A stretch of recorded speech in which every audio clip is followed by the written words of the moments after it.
नमस्कार. गेल्या कालपासून आपण पाहतोय की प्रामुख्याने मानवी हक्कांचं उल्लंघन जिथे तिथे होत आहे त्या सगळ्या घटक संस्थांबद्दल समूहांबद्दल आपण विवेचन करतोय, विचारवेध घेत आहोत. त्यामध्ये आपण पाहिलं आहे की तमन्ना कार्यकर्तींनी काल मुस्लिमांचा जो काही आपण म्हणू एक्सक्लुजन होत आहे पद्धतशीरपणे त्यांच्याबद्दल आपण बोललो आहे.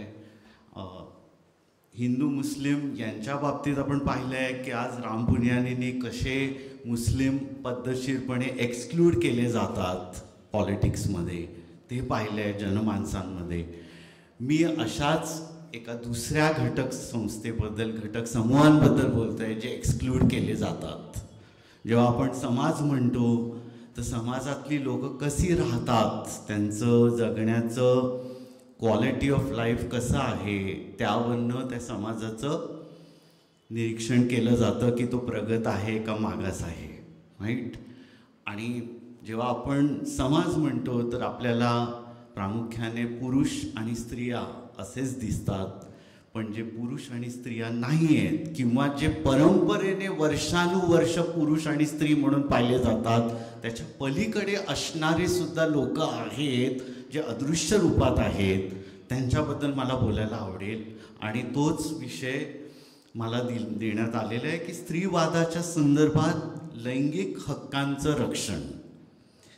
तर स्त्रीवादाच्या संदर्भात मला वाटते कालपासून आजपर्यंत स्त्रीवाद याविषयी बोललं गेलं आहे, पण तरीसुद्धा एन्कॅप्सुलेट करावं, थोडक्यात सांगावं की स्त्रीवाद हा जो शब्द आहे तो मुळात जो आला आहे तो पुरुष द्वेष किंवा पुरुष विरोधी चळवळ अशा अर्थाने नाही आहे. ज्याला खऱ्या अर्थाने फेमिनिझम, नारीवाद, स्त्रीमुक्ती हे समजलं आहे त्यांना हे सांगायला वेगळी गरज नाही आहे की हा लढा जो आहे हा पुरुष विरुद्ध स्त्री नसून तो पुरुषी वर्चस्वाविरुद्ध आहे. तो ज्या माइंडसेटच्या विरोधात आहे, जे माइंडसेट म्हणते मी सर्वश्रेष्ठ बाकी सगळे कनिष्ठ, राईट. तर ही माइंडसेट आपलं शत्रू आहे. ज्याप्रमाणे ज्योतिबा फुलेंनी जो अभिप्रेत होता त्यांच्या लढ्यामध्ये की ब्राह्मण्य हा आपला शत्रू आहे तर ब्राह्मण नव्हे, राईट. ज्या वेळेला त्यांनी शाळा काढली आपल्या सगळ्यांना याचं फार कौतुक असतं. आपण माहिती सांगतो आणि आपल्याला ते भिनलेलं आहे की ती शाळा त्यांनी मुलींसाठी सुरू केली, पण ती भिडेवाड्यात सुरू करताना जो दुसरा मेसेज त्यांना द्यायचा होता तो हा की माझा शत्रू भिडे हा नसून ती प्रवृत्ती आहे. आंबेडकरांबद्दल मगाशी राम पुनियानी म्हणाले की जेव्हा त्यांनी मनुस्मृती ग्रंथ जाळला तेव्हा त्या जाळलेल्या मनुस्मृतीच्या दरम्यान त्या प्रसंगाच्या दरम्यान अनेक सवर्ण मित्र त्यांचे सोबत होते. त्यातनं पण मेसेज हाच त्यांना द्यायचा होता की माझा जो शत्रू आहे तो ब्राह्मण नसून ब्राह्मण्य आहे, ब्राह्मणिकल टेंडन्सीज आहे जे अब्राह्मण व्यक्तींमध्ये सुद्धा ठाई ठाई असू शकते. किंबहुना ती जर आपण उतरंड पाहिली, जी उतरंड आपल्याला जेंडरच्या बाबतीत दिसते, जी उतरंड आपल्याला जातच्या बाबतीत दिसते, वर्गच्या बाबतीत दिसते, तशीच उतरंड आहे की जिथे शेड्यूल कास्ट, शेड्यूल ट्राईब्स कम्युनिटीमध्ये सुद्धा जे आरक्षण आणि इतर मार्गांमार्फत पुढे आलेले आहेत त्यांना सुद्धा वाटतं की आम्ही वरिष्ठ आहोत आणि आमच्या खाली इतर जाती आहेत. म्हणजे ब्राह्मण्य तिथे सुद्धा तीच प्रवृत्ती आहे. तर आपल्याला स्त्रीवादाने अनेक गोष्टी दिल्या गेल्या अनेक दशकांमध्ये आपण पाहिलं आहे की लैंगिक हक्कांबद्दल जेव्हा आपण म्हणतो तेव्हा आपल्याला मथुरा बलात्कार कांड जे झालं चंद्रपूरमध्ये की जिथे एका आदिवासी मुलींवर लॉकअपमध्ये 2 पोलिसांनी बलात्कार केला आणि त्यावर जजनी जे भाष्य केलं की ही जी मुलगी होती मथुरा, शी वॉज हॅबिच्युएटेड टू सेक्स, तिला अशा अनेक पुरुषांशी सेक्स करण्याची सवय होती. त्यामुळे त्यानंतर जे आंदोलन झालं स्त्रीवादी संघटनांनी केलेलं, ते असं म्हणाले की कुठल्याही बाबतीत जरी समजा मथुरा किंवा तत्सम कुठल्याही स्त्रीचे अनेकांशी संबंध जरी झालेले असले आधी, तरी देखील ते चारित्र्य हनन न करणं आणि त्याचा संबंध जो लॉकअपमध्ये पोलिसांनी केलेला आहे त्याच्याशी न लावणं.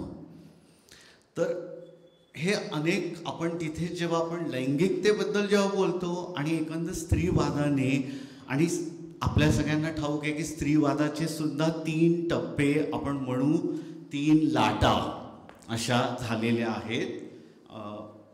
त्यातली जी तिसरी लाट आहे 20व्या शतकातली, त्या 20व्या शतकाच्या अखेरी जे स्त्रीवादाने मिळवलं आणि सगळ्यांपुढे मांडलं, त्यामध्ये लैंगिक हक्क हे ऐरणीवर आलेले होते. मी टू नावाची जी चळवळ आहे, ती चळवळ जी पुढे आली आणि सुरुवात त्याची आपल्याला युरोपपासून झालेली आहे, US पासून झालेली आहे, आणि नंतर आपण पाहतो की भारतात ठिकठिकाणी ती चळवळ फोफावत गेलेली आहे. तर त्या चळवळीतनंच जेव्हा लैंगिकतेविषयीचा विषय 20व्या शतकाच्या अखेर आला, तेव्हा ह्या गोष्टीचं सुद्धा महत्त्व अधोरेखित झालं की जर लिंग भाव आपण म्हणतोय की समाज रचित आहे, मानव निर्मित आहे, राईट, तर त्या दृष्टीने लैंगिकता सुद्धा मानव रचित आहे, समाज रचित आहे, आणि ती एकसुरी नाही, त्याच्यात सुद्धा वेगवेगळे पदर आहेत, राईट, त्याचा सुद्धा एक वेगळा पट आहे, जेंडर ॲज अ स्पेक्ट्रम आहे. की पण झालंय असं की तोपर्यंत म्हणजे हा विचार काही स्त्रीवाद्यांनी दिला आणि मग त्याच्यातनं एक सेक्शुअल पॉलिटिक्स, सेक्शुॲलिटीचं पॉलिटिक्स पुढे आलं जगापुढे. कारण ते एका अर्थाने स्त्रीवाद जिथे कमी पडलं त्याला पुढे नेणारं ते पॉलिटिक्स होतं, आणखी किंबहुना आहे.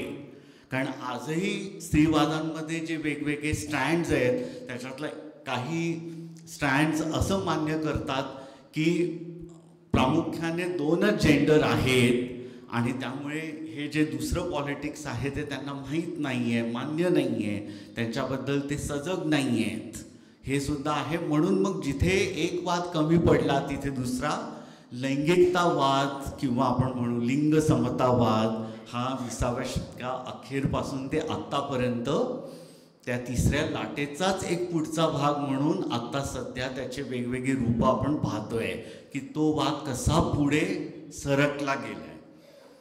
तर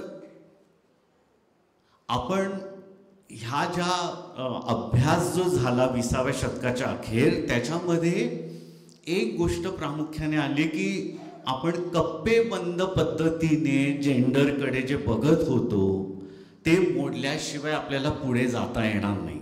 कप्पेबंद पद्धती म्हणजे काय की इंग्रजीमध्ये जो शब्द आहे, इथे काही जमलेल्या लोकांना ठाऊक असेल पण सगळ्यांनाच माहीत असेलच असं नाही, पण सिस मॅन ऑर अ सिस वुमन. सिस जेंडर कशाला म्हणतात की जन्माला एखादं बाळ जर मुलगा आहे, मूल आहे, जे त्याच्या जननेंद्रियेकडे पाहून ते मुलगा आहे असं वाटतंय, पुढे मोठं झाल्यावर ते मूलसुद्धा स्वतःला मुलगा मानतंय आणि पुढे मी पुरुष होणार असं मानतंय, अशा व्यक्तीला सिस मॅन म्हणतात. आणि सिस वुमन कोणाला म्हणणार की जी जन्माने तिचं लिंग पाहताना की ती मुलगी आहे असं अवतीभोवतीच्या लोकांनी सांगितलंय, पुढे मोठं झाल्यावर ती मुलगीसुद्धा स्वतःला मुलगी मानते आणि पुढे मी स्त्री आहे असं मानू लागते, त्या व्यक्तीला म्हणतात सिस वुमन. तर शतकानुशतकं बरीच वर्ष किंबहुना हॉलच्या बाहेर, हॉलमध्ये सुद्धा असंख्य लोक ह्या 2 बायनऱ्यांमध्येच विचार करतात की either somebody should be a सिस मॅन ऑर अ सिस वुमन, किंवा याला अजून जोडून आहे heterosexual man or a heterosexual woman. म्हणजेच काय, हेट्रोसेक्शुअल अशा त्याचा अर्थ आहे की जर मी पुरुष आहे तर मला स्त्रिया आवडतात, स्त्री आहे तर मला पुरुष आवडायला हवेत. तर तर ह्या दोन्हींच्या पलीकडे सुद्धा जेंडर्स आहेत हे आपल्याला सर्वोच्च न्यायालयाने जेव्हा 10 वर्षापूर्वी ट्रान्सजेंडरबद्दल निकाल दिला तेव्हा लोकांना कळू लागले, अरे तिसरं जेंडर सुद्धा आहे. पण आज जगामध्ये या 3 जेंडरच्या व्यतिरिक्त सुद्धा जेंडर म्हणून पाहिले जातात.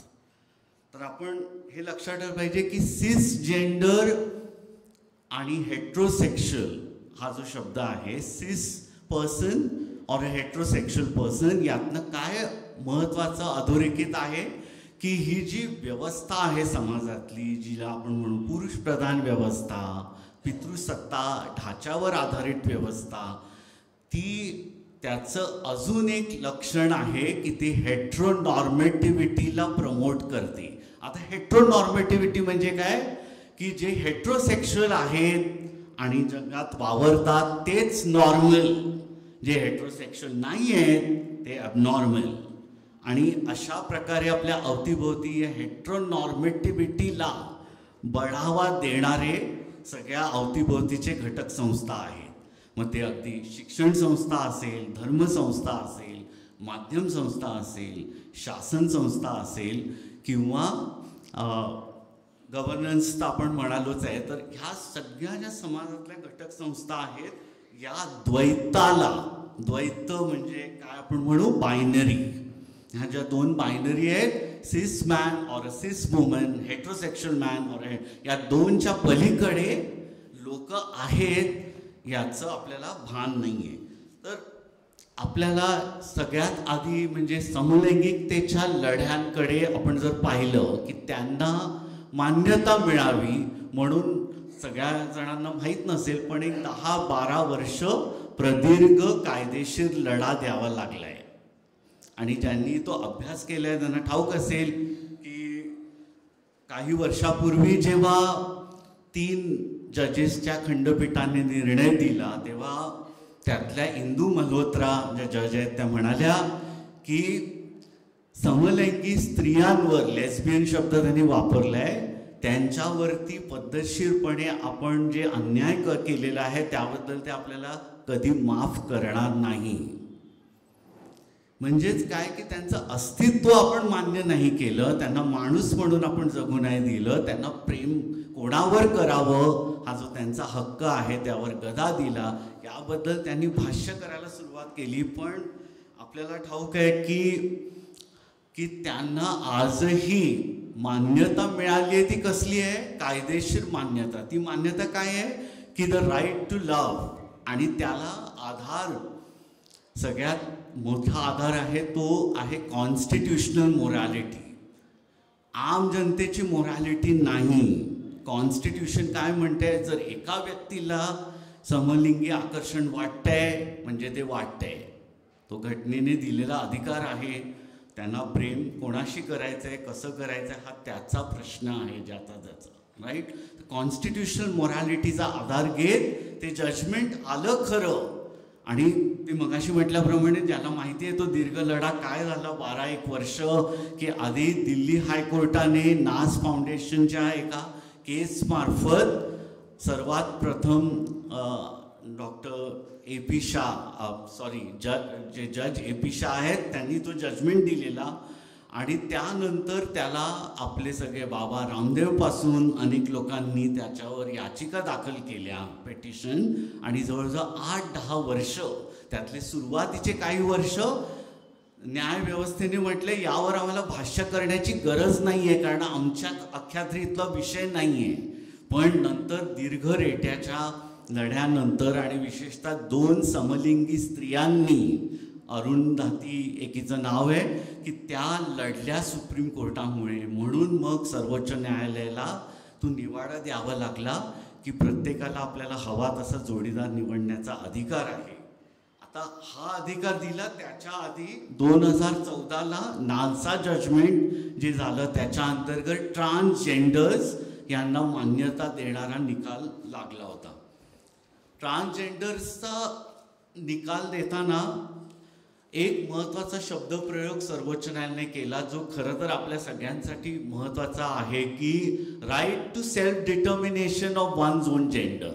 माझा जेंडर मी स्वतः ठरवायला हवा, दुसऱ्या कोणी ठरवता कामा नये. आणि हे तर खरं तर आपल्याला कुठल्याही जेंडरच्या बाबतीत लागू असायला हवं. पण आपण पाहतोय की आपल्या समुदायामध्ये की लहान मुलीला सुद्धा, वाढाळू मुलीला शिकवलं जातं की तुला ह्या गोष्टी शिकता आल्या पाहिजे, कारण तू सासरी जाणार आहे. तिला लग्न करायचंय का नाही हा प्रश्न कधीच विचारला जात नाही, राईट. तिचा जेंडर किंवा जेंडरचा नॉर्म दुसऱ्या कोणी ऑलरेडी ठरवलेलं आहे, राईट.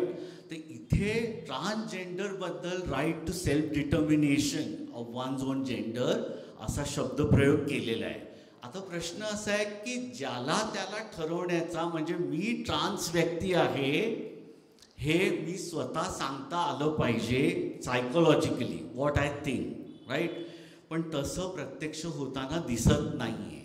त्यांना गृहीतच धरलं जातं किंवा त्यांना वेगवेगळ्या तऱ्हेने आपण जे पाहतोय तिरस्कार, घृणा, भेदभावाच्या ज्या वेगवेगळ्या घटना अवतीभोवती आहे. आता ट्रान्सजेंडर जेव्हा आपण म्हणतोय, भारतामध्ये आपल्याला थोडंफार माहीत आहे की वेगवेगळ्या मायथॉलॉजी आणि रिलिजनच्या माध्यमातनं की पुरुष व्यक्ती आहेत जन्माने, मुलगा म्हणून, पण त्याला स्त्री व्हावंसं वाटते. त्यामुळे तृतीयपंथीय हा जो शब्द आहे, तृतीयपंथी स्त्रियांबद्दल आपल्याला माहिती आहे, राईट. ट्रान्स वुमनबद्दल माहिती आहे, पण ट्रान्स मेन दडलेले आहेत, लपलेले आहेत. ट्रान्स मेन म्हणजे कोण? जे जन्माने मुलगी आहे पण स्वतःला मुलगा मानतात. त्यामुळे आपण एका ट्रान्सजेंडर हा शब्द सर्वोच्च न्यायालयाने म्हटलं आहे, पण बहुसंख्यांच्या दृष्टीने ट्रान्सजेंडर म्हणजे जन्माने मुलगा आहे पण त्याला साडी नेसावीशी वाटते असंच रूप आपल्या डोळ्यासमोर येतं. आपल्यासमोर ट्रान्सजेंडर म्हणताना ट्रान्स मेन अदृश्य असतात.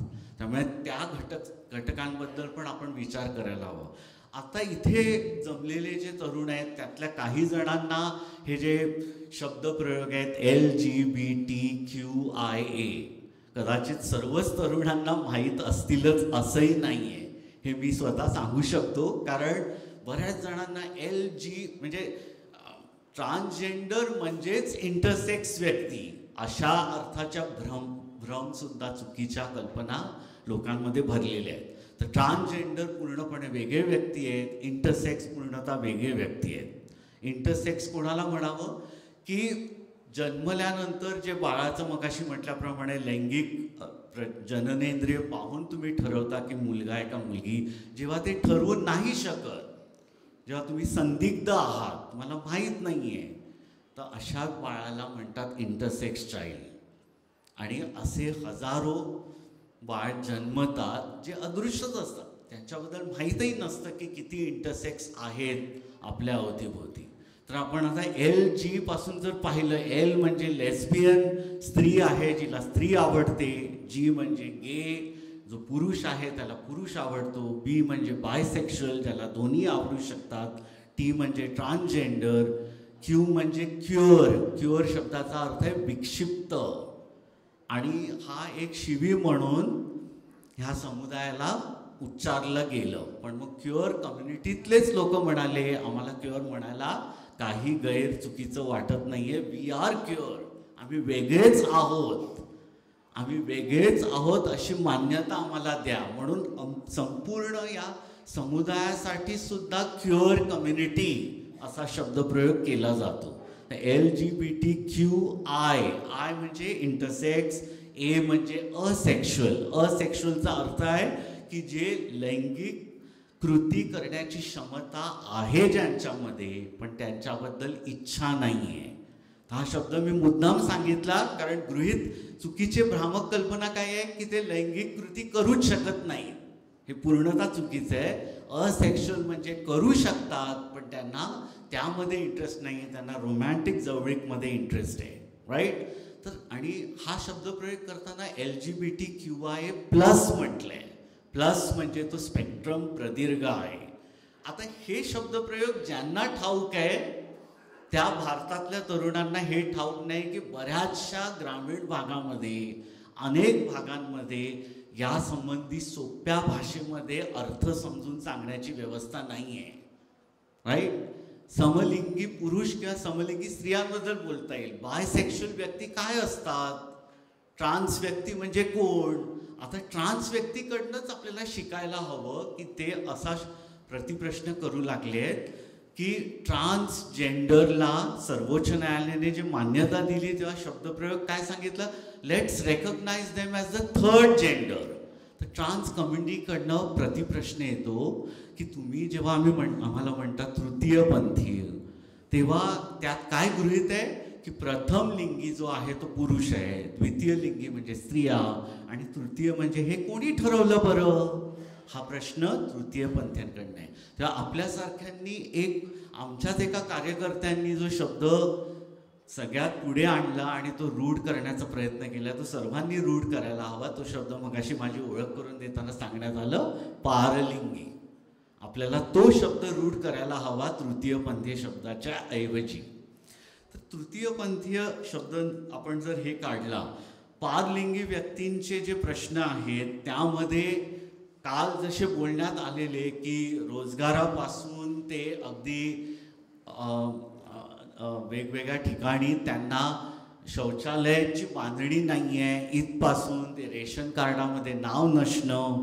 कारण जर तृतीयपंथी समजा जन्माने मुलगा आहे आणि त्याला साडी नेसावीशी वाटते, त्याला घर सोडून त्या समुदायाचा भाग व्हावाचं वाटतं, तर त्याला घर सोडावं लागतं. त्याचे शिक्षणाचे सगळे कागदपत्र तो सोडून आलेला असतो. अशा वेळेला त्याला शिक्षण कुठे घ्यावं, पुढील शिक्षणासाठी आपल्या देशामध्ये महाराष्ट्र अशा राज्यांमध्ये नाही आहे की जिथे ट्रान्स व्यक्ती हायर एज्युकेशनला शिक्षण घेतात. आपल्या देशामध्ये तामिळनाडू आणि इतर प्रांतातले लोकांमध्ये जास्त संख्येने आहेत. महाराष्ट्रामध्ये ट्रान्स व्यक्ती शिकणारे पुढील शिक्षणाची फार संख्या कमी आहे तुलनेने. हे मुद्दाम सांगावंसं वाटतं की आपण जेव्हा म्हणतो की शिक्षणाची दारं सर्वांसाठी आहेत, तर हे जे लपलेले आहेत LGBTQIA म्हणजे असा समुदाय की जो आपण ह्या थोडक्यात त्यांना सगळ्यांना म्हणू लैंगिक अल्पसंख्याक, ज्यामध्ये स्त्रियासुद्धा आहेत. पण आपल्याला जेव्हा आपण बायनरीचा विचार करतो तेव्हा आपल्याला पुरुष आणि स्त्रियाच दिसतात. आणि स्त्रिया म्हणताना सुद्धा आपल्याला हेट्रोसेक्शुअल आणि सिस बायकाच सगळ्यात पुढे येतात. मी जेव्हा ज्योतिबांचे लेख ह्याविषयी सदर लिहायला घेतलं तेव्हा लोकसत्तेच्या संपादकीय मंडळांना मी विनंती केली की मला माझ्या लेखमालेमध्ये अशा पुरुषांचं लिखाण, जो विषय होता माझा, की जे स्त्रियांच्या हक्कांसाठी लढतायत आणि पुरुषत्वाची पुनर्व्याख्या करतायत, त्यामध्ये मी काही गे पुरुष आणि काही ट्रान्स पुरुषांचा अंतर्भाव करू इच्छित होतो, पण मला थांबवण्यात आलं. कारण अशा व्यक्तींना कसं बरं ज्योतिबांचे लेख म्हणता येईल. ही आपली पुरोगामी प्रवृत्ती आहे सो कॉल की जेव्हा, तर त्यामुळे आपण विचार करायला हवा की जेव्हा जेव्हा आपण स्त्रिया आणि पुरुष म्हणतो त्यामध्ये अदृश्य असलेले स्त्रिया आणि पुरुष आपल्याला दिसतात का, त्यांची जाणीव होते का.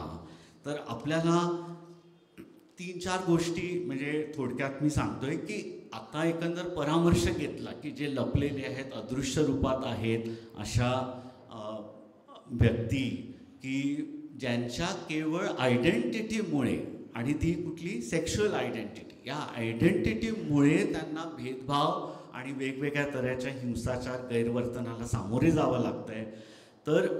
तर आपल्याला एक लक्षात ठेवलं पाहिजे की आयडेंटिटी हा जो आहे त्याच हत्याराने त्यांना पुढे जावं लागणार. कारण सगळ्यात महत्त्वाचं काय आहे की आधी आयडेंटिटी एस्टॅब्लिश करणं, एक्सेप्ट करणं. कारण इतर सगळ्या ज्या ओळखी आहेत, आपण वेगवेगळ्या ओळखी घेऊन जात असतो ना, आपली एक ओळख आयडेंटिटी आहे, पण इतर ओळखी, इतर गोष्टी जर कमी पडत आहेत आणि आयडेंटिटीच अडसर ठरते, तर आयडेंटिटीचाच आधार घेऊन ह्या समुदायाला लढावं लागेल. आणि त्यांच्याबरोबर जे इतर ॲलायज आहेत, जे स्वतःला म्हणतात की मी समलिंगी नाही आहे पण मला त्यांच्याबद्दल सहानुभूती आहे, तर अशांनी सुद्धा त्यांच्या आयडेंटिटीला मान्यता देऊन, म्हणून मग आज काही कंपन्यांमध्ये DI डायव्हर्सिटी अँड इन्क्लुजन, आणि आता नवीन त्याच्यात एक आलं आहे की डायव्हर्सिटी इक्विटी इन्क्लुजन. राईट. पण हे फक्त काही निवडक कॉर्पोरेट्समध्ये असता कामा नये. हे DIA सगळ्या तऱ्हेच्या संस्थांमध्ये असायला हवे. शाळांपासून कॉलेजेस ते वेगवेगळ्या ठिकाणी जिथे जिथे आपल्याला लिंगभाव याची जाणीव द्यायची आहे, तिथे तिथे आपल्याला या लिंगभावाचा सगळा पट हा समजावून सांगावा लागणार आहे. तर आपल्याला 3-4 गोष्टी ज्या व्हायला हव्या की लैंगिक अल्पसंख्याकांना मोकळेपणाने व्यक्त करण्यासाठी जागा नाही आहे, सुरक्षित जागांचा अवकाश, तो जागा ह्या अशा DIA सारख्या स्पेसिस देऊ शकतात. दुसरा आहे संविधानात्मक हक्क. आणि संविधानाने जरी हक्क दिले, वी द पीपल आपण म्हणतोय किंवा रिपब्लिक आणि लोकशाही म्हणतोय, पण कायदे मात्र तसे पुरेसे सबळ नाही आहेत. कारण आत्ताच थोड्या वेळापूर्वी मी समलैंगिकांना जोडीदार निवडण्याचा अधिकार आहे, पण आपल्याला ठाऊक असेल की अलीकडेच की विवाह करण्याचा जो अधिकार आहे समलिंगी व्यक्ती किंवा इतर ट्रान्स व्यक्तींना, तो नाकारण्यात आलेला आहे. कारण ते पेटिशन जे होतं ते सर्वोच्च न्यायालयाने फेटाळलं आणि म्हटलंय आता हे काम राजकीय व्यक्तींचं आहे, याबद्दल चर्चा राजकीय व्यक्तींनी करावी आणि त्यांना वाटला तर तो कायदा आणावा. म्हणजेच काय की ही दीर्घ लढाई जेवढी त्यांनी दमछाक करणारी कायदा मान्यता देण्यासाठी केली होती 10-12 वर्ष, आता पुढील अजून 10-15 वर्ष का किंवा किती काळ लागेल की जेव्हा त्यांना लग्न करण्याचा अधिकार, प्रॉपर्टी मिळण्याचा अधिकार आणि इतर जे नागरी हक्क आहेत ज्याला म्हणू सिव्हिल राईट्स, त्याच्यासाठी अजून एक लढा देण्याची गरज लागणार आहे. तर मगाशी जो इनोव्हेटिव्हनेसबद्दल टकले सर म्हणाले किंवा नाविन्यपूर्ण पद्धतीने आपल्याला कसं ह्या प्रश्नांना भिडायला हवं आणि त्यांच्या लैंगिक हक्कांबद्दल जे मानवी हक्क आहेत, म्हणजे अल्पसंख्याकांच्याबद्दल, लैंगिक अल्पसंख्याक जे आहेत, मायनॉरिटीज आहेत, त्याबद्दल आपल्याला वेगवेगळ्या नाविन्यपूर्ण पद्धतीने लढावं लागेल. मी स्वतः गेले 30-35 वर्ष ही संस्था जी चालवत आहे, चळवळ जी आहे पुरुषांना पुढे नेणारी, त्यामार्फत वेगवेगळे जे मगाशी उल्लेख केल्याप्रमाणे एक फिल्म महोत्सव, एक आगळा फिल्म महोत्सव की ज्याच्यामध्ये सगळ्या जेंडर्सबद्दल बोललं जाईल. म्हणजे समलिंगी समुदायामध्ये सुद्धा त्यांना सपोर्ट करणारे गट आहेत. पूर्णपणे स्त्रियांनी दिग्दर्शित केलेले फिल्म्स आणि ऑडियन्समध्ये स्त्रिया असलेल्या अशा फेस्टिवलची कमतरता नाही आहे. कमतरता कशाची आहे तर जे हेट्रोसेक्शुअल सिस पुरुष आणि स्त्रिया आहेत, ज्यांच्याकडे प्रिव्हिलेज आणि पॉवर आहे, त्यांच्याशी संवाद करण्याच्या जागा रोडावलेल्या आहेत. त्या जेव्हा या प्रक्रियेमध्ये येतील तेव्हा आपण म्हणू एक वेगळ्या दिशेने आपलं प्रयत्न चालेल. तेव्हा आपल्याला संवादाच्या प्रक्रियेमध्ये आणि थोडक्यात काय तर राम पुनियानी जे सांगितलं किंवा इतरांनी सांगितलं आहे की जे व्यक्ती पॉवरमध्ये प्रिव्हिलेजमध्ये आहे त्यांचं कर्तव्य आहे की जे अंडर प्रिव्हिलेज्ड आहेत, डिसएडव्हान्टेज्ड आहेत, ते सुरक्षितपणे सन्मानाने जगतायत की नाही. मेजॉरिटेरियन जर पॉप्युलेशन हिंदू आहे तर त्यांच्यावरती ही जबाबदारी येते की minority should not live in fear, right. आणि तसंच जर स्त्रियांवरील गैरवर्तन आणि स्त्रियांच्या असुरक्षिततेच्या संबंधित, स्त्रियांच्या बाबतीत भेदभावाशी संबंधित जर पुरुषांचा दृष्टिकोन मुळात आहे तर मग पुरुषांनी सुद्धा जे प्रिव्हिलेज्ड आहेत ह्या लढ्यामध्ये आले पाहिजे, तरच ते पूर्ण होईल. आणि तरच मी जे म्हटलं मगाशी ब्राह्मण्य हे जर आपला शत्रू आपण नीट ओळखला आहे आणि तर ब्राह्मण आपले साथीदार असू शकतात, असायला हवेत. आणि तसंच लैंगिक अल्पसंख्याक जेव्हा म्हणतो तेव्हा त्याच्यामध्ये केवळ स्त्रिया नाही आहेत, पण एक मोठा पट आहे जो लैंगिक अल्पसंख्याक आहे. त्यांच्यासाठी जे मेजॉरिटेरियन संख्येने आहेत त्यांच्यावर जबाबदारी येते की त्यांच्या हक्कांबद्दल आपण आग्रही असायला हवं. थँक्यू.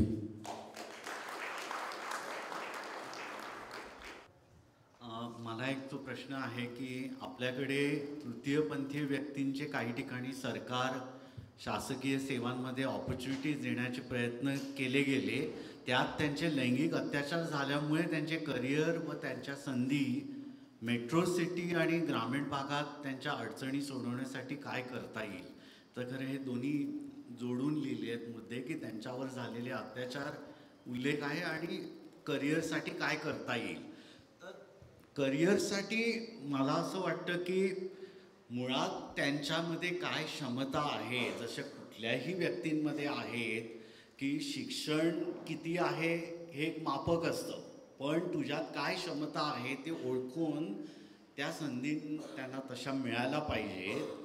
की आता काही जे तृतीयपंथीय स्त्रिया आहेत त्यांना डान्स करणं, डान्सचे वर्ग चालवणं, इथपासून ते देवळांमध्ये देखभाल करणं किंवा दुवा द्यायसाठी ते जातात, ठिकठिकाणी बधाईचा कार्यक्रम करतात, हे माहिती आहे.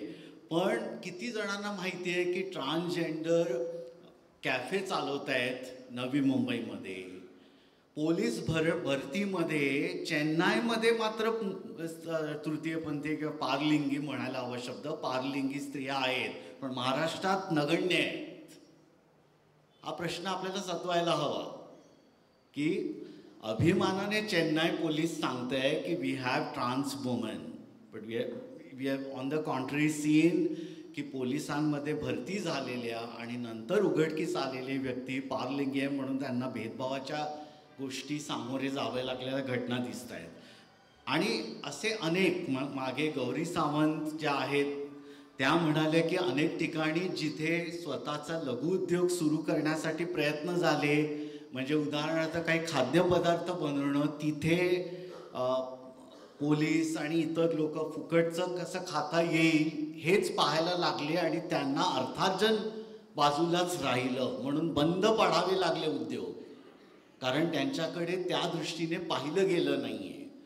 तेव्हा मला असं वाटतं आता दुसरा याच्याशी संबंधित मुद्दा आहे रेप्रेझेंटेशनचा, की आता सध्या ताली फिल्म आणि सिरियलबद्दल बोललं गेलं आहे, पण माझ्यासारखे कार्यकर्ते म्हणतात की तालीच्या रोलसाठी सुष्मिताच लायक आहे आणि अतिशय अभिनेत्री म्हणून आहे, पण जेव्हा तुम्ही एखाद्या ट्रान्स व्यक्तीलाच का नाही त्या रोलसाठी निवडू शकले, हा प्रश्न जेव्हा तुम्हाला सतावू लागेल तेव्हा तुम्हाला कळेल की रेप्रेझेंटेशन खऱ्या अर्थाने होताना दिसत नाही आहे. की जसे इतर आता एक नीरज घैवान नावाचा एक दिग्दर्शक आहे ज्यांनी एक ज्यूस नावाची शॉर्ट फिल्म केली आहे जी स्त्रीवादी संघटना वापरत आहेत, त्याच नीरज घैवाननी गिली पुछी नावाचं एक शॉर्ट फिल्म पण केली आहे लेस्बियन स्त्रियांवर. पण मग असा प्रश्न विचारला जातो आहे ऑनेर नावाचा दिग्दर्शक की जो जाणीवपूर्वक प्रयत्न करतोय की अल्पसंख्याक व्यक्ती जे आहेत आयुष्यात जसे जगतात तसे ते सिनेमामध्ये सुद्धा यायला हवे, पण आज तो दृष्टिक्षेपच नाही आहे. त्यांच्यामध्ये क्षमता असू शकते, तेही ॲक्टिंग करू शकतात, जसे एरवी ॲक्टिंग हिरो हिरोईन की ट्रेंड ॲक्टर्सच असतात असे नाही, हे जर आपल्याला मान्य आहे. अनट्रेंड असलेले सगळेच काही FTIला गेलेले नाही आहेत जे हिरो हिरोईन होतात, बरोबर. तर मग तृतीयपंथीयांमध्ये आणि इतर समुदायातले लोक त्यांचा अभाव का दिसतो सिनेमांमध्ये, हे मी एक उदाहरण सिनेमांचं दिलं, पण इतर व्यवसायांमध्ये सुद्धा जोपर्यंत संधी दिली गेली नाही तोपर्यंत ते कशा येतील, हा सगळा मुद्दा आहे. हा आपल्याला सतवायला हवा आणि त्याद्वारे जर त्यांचं लैंगिक छळ होत आहे तर आपल्याला हे लक्षात ठेवलं पाहिजे की जो कायदा पारलिंगी व्यक्तींच्या बद्दल ॲक्ट म्हणून येऊ घातला होता त्यामध्ये जर एखाद्या महिलेला बलात्कार झाला आणि पारलिंगी व्यक्तीवर झाला तर शिक्षा कमी आहे पारलिंगी व्यक्तींवर. हे जर आपल्याला कळू लागलं तर आपल्याला कळेल की जे एरवी अत्याचार होतात त्यांच्याकडे अत्याचार म्हणून सुद्धा पाहिलं जात नाही, राईट.